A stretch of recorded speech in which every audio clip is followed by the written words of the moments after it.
Você sabia que as doenças cardiovasculares ou as doenças do coração são a maior causa de morte no mundo? 31% das mortes são causadas por doenças cardíacas, doenças do coração.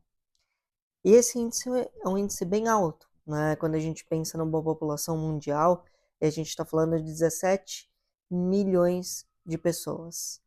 Então, isso é um número muito alto.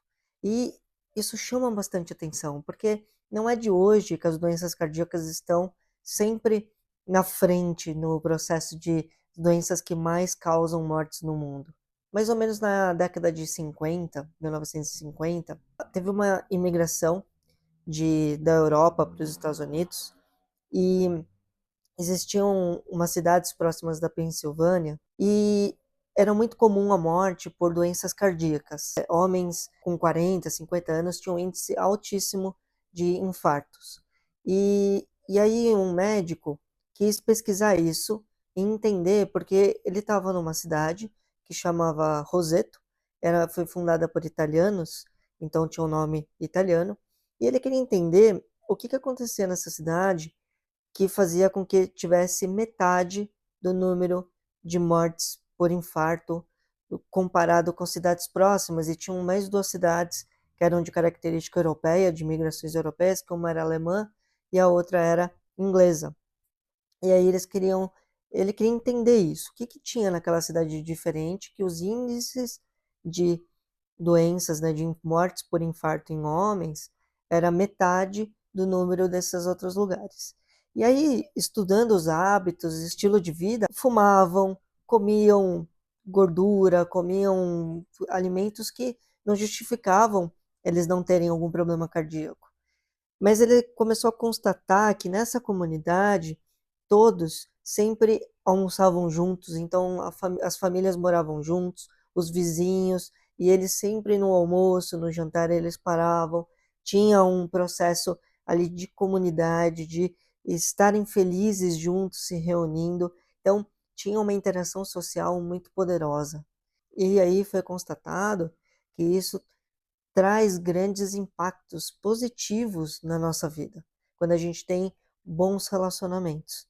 É claro que a alimentação influencia, que a falta, né, de fazer uma atividade física influencia, e naquela época também se tinha muito o trabalho braçal, de fazer muito trabalho com esforço, mas mesmo assim, mesmo com a melhoria da alimentação, praticando atividade física, mesmo assim, ainda as doenças cardíacas, elas continuam sendo o maior número, né, de causa de mortes no mundo.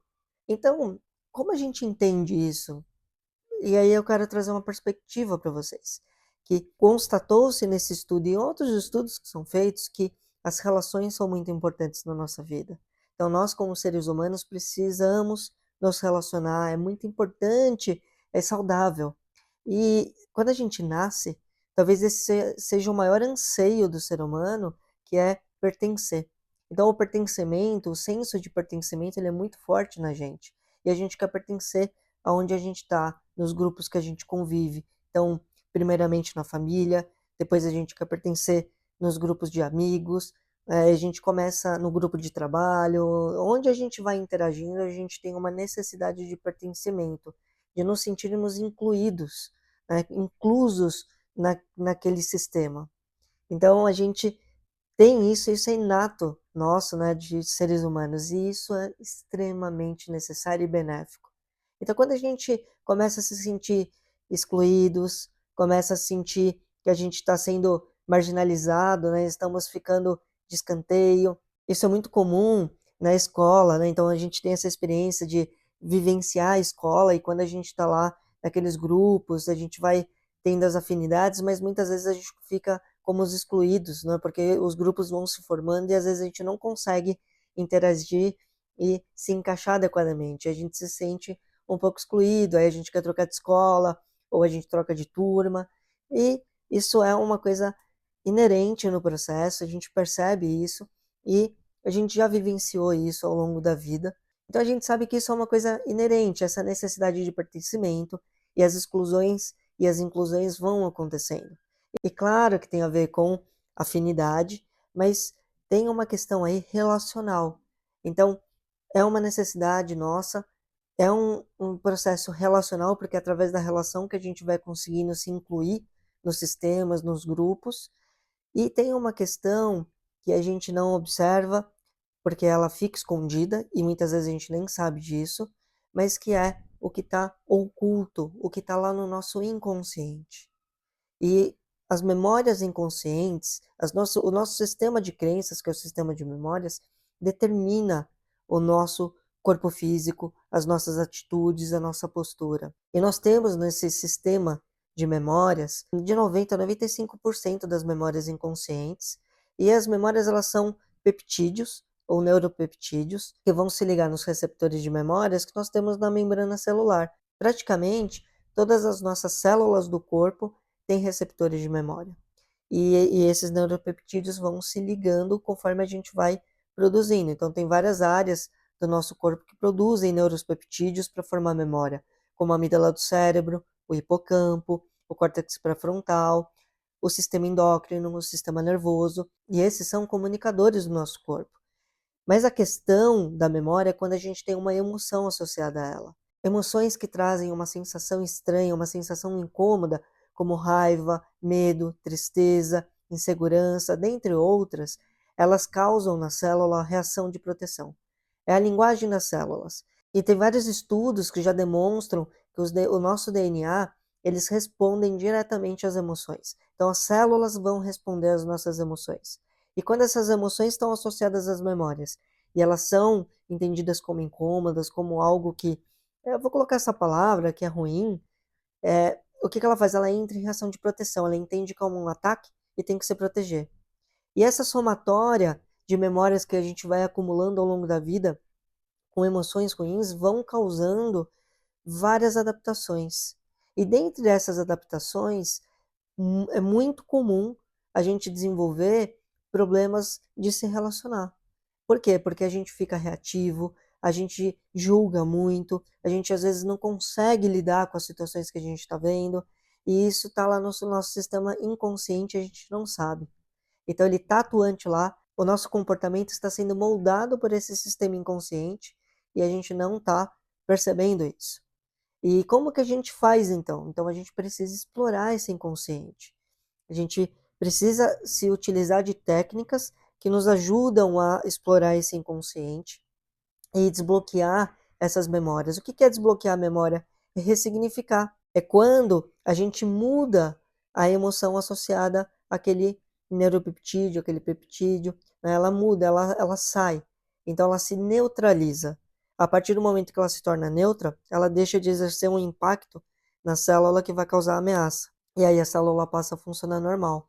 E isso vai reestruturando a nossa forma de ser. E aquelas coisas que antes nos incomodavam, que antes a gente ficava receoso, que a gente te julgava muito, a gente começa a mudar. Então começa a mudar o nosso comportamento. E esse é um dos primeiros passos que a gente tem para a gente conseguir se sentir pertencente, porque o pertencimento ele não depende necessariamente das pessoas nos incluírem, mas de nós nos sentirmos pertencentes e inclusos. E isso é uma coisa interna. E aí, consequentemente, no nosso exterior, a gente vai começar também a ser incluído. Então, é muito importante a gente olhar para o nosso aspecto interior para compreender muitas vezes o que acontece no exterior. Por que as pessoas me rejeitam? Por que eu sou sempre excluído? Por que é tão difícil eu me sentir pertencente? E isso ajuda a gente, então, a começar a se tratar, começar a curar processos internos. Ah, mas o que eu posso fazer para fazer isso? As terapias integrativas, elas ajudam muito nisso. É importante que a gente use as terapias clássicas, as terapias psicológicas, mas é muito importante a gente agregar e somar com isso com as práticas integrativas. Por quê? Porque elas atuam nas memórias inconscientes. E aí a gente faz uma soma poderosa para desbloquear e ter uma vida melhor, no aspecto relacional e em vários outros aspectos. E aí a gente tem o Theta Healing, a nova medicina germânica, a constelação familiar, a acupuntura. Eu estou falando dessas 4 porque são as que eu pratico, mas tem muitas outras, e muitas outras boas, como barra de axis, hipnose, microfisioterapia, e assim vai. A gente tem várias abordagens, tem muitas delas, mas as que eu mais pratico são essas 4 que eu falei, por isso eu falo mais delas. E essas terapias vão ajudar a ressignificar essas memórias inconscientes. Então, primeiro é encontrá-las e depois ressignificar. E isso é muito poderoso na nossa vida. E o que isso vai impactar e mudar na questão inicial do vídeo que eu falei sobre as doenças cardíacas? O coração, ele é algo que está muito envolvido com as relações. Então pode ver, quando a gente sente as coisas, quando a gente fala, ai, que lindo isso, olha que bonito, ou quando a gente fala, puxa, eu tô triste, normalmente a gente põe a mão no coração, né? A gente traz muito, o coração ele é o nosso centro, o centro desse processo emocional. E o coração, para a medicina chinesa, por exemplo, ele, ele é um imperador. E por que ele é o imperador, né, com essa condição? Porque ele é o único capaz de ler o propósito de vida e comunicar isso através do sistema circulatório. Então, o coração está ligado à comunicação, a comunicar o que a gente tem como essência, o que a gente é verdadeiramente. Então, por isso que as relações são tão curativas para o nosso coração.